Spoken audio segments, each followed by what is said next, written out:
राज्य की विरासत। एक साहसी राजा की कहानी बहुत समय पहले की बात है।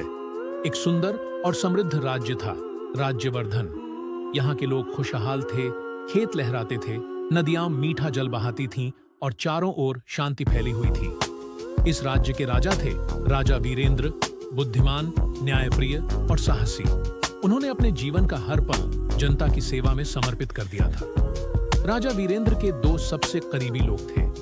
एक था सेनापति अर्जुन, जो निडर और वफादार था।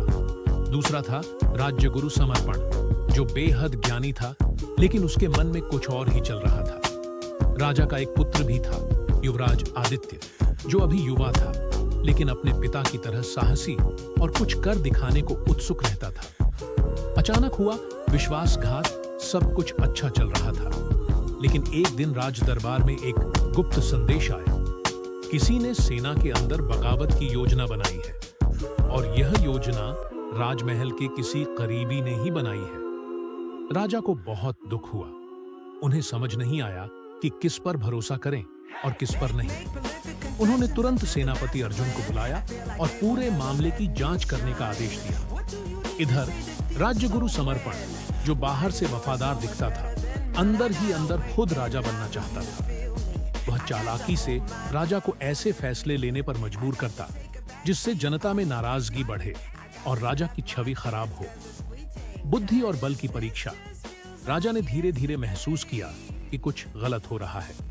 युवराज आदित्य ने भी महसूस किया कि कोई उनके पिता के खिलाफ साजिश रच रहा है।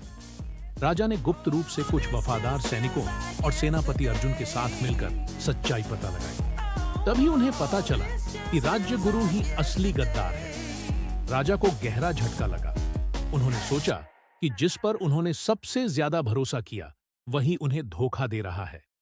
युद्ध की आहट समर्पण ने पड़ोसी राज्य से गुप्त संधि की थी और राज्य पर आक्रमण करवाने की योजना बना ली थी। अगर राजा ने समय पर कदम न उठाया तो राज्य तबाह हो सकता था।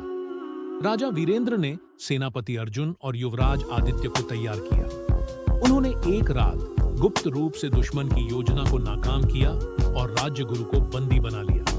बलिदान और विरासत। इस संकट के बाद राजा ने सोचा कि अब समय आ गया है कि युवराज आदित्य को राज्य सौंपा जाए।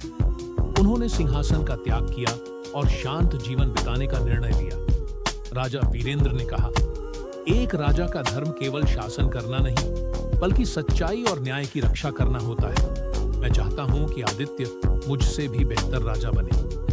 युवराज आदित्य ने पिता से आशीर्वाद लिया और संकल्प लिया कि वह सत्य, साहस और न्याय के रास्ते पर चलेगा। अंत में राजा वीरेंद्र का नाम इतिहास में स्वर्ण अक्षरों में लिखा गया। उन्होंने अपने सुख और इच्छाओं की बलि देकर राज्य की रक्षा की और एक महान उत्तराधिकारी तैयार किया। यह कहानी हमें सिखाती है कि सच्चा नेता वही है जो अपनी जिम्मेदारी निभाते हुए अपने स्वार्थ को त्याग दे और अपने लोगों के भविष्य के लिए संघर्ष करे। शिक्षा, मॉरल। धोखे के अंधेरे में भी सत्य की लौ जलती रहती है और सच्चा नेता वही है जो कठिनाइयों में भी सही रास्ता चुनता है। कृपया हमारे इस चैनल को लाइक, शेयर और सब्सक्राइब करें।